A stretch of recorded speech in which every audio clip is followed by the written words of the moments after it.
magaling sila sa ganun eh. Yun talaga yung style nila na mas bulok. Nakikita naman ng tao araw-araw kung ano nangyayari sa news natin. At magko-comment lang sila in defense of the aggressive tactics of China. Pero pagdating po sa sarili natin bansa, sa West Philippine Sea, hindi naman po sila nagsasalita. Ito ang buwelta ni House Deputy Majority Leader at La Union 1st District Representative Paulo Ortega V kay dating presidential spokesperson Harry Roque sa mga birada nito online.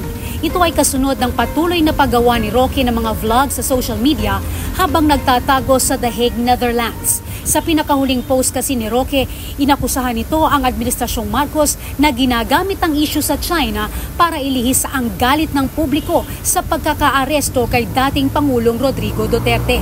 Naniniwala rin si Ortega na hindi pa uuwi ng bansa si Roque dahil umiiwas umano ito sa mga reklamong inihain sa kanya ng Kamara. Naniniwala naman si Ortega na nakadepende sa International Criminal Court ang desisyon kung papayagang umuwi si dating Pangulong Rodrigo Duterte mula sa kanyang kinakaharap na kasong crimes against humanity.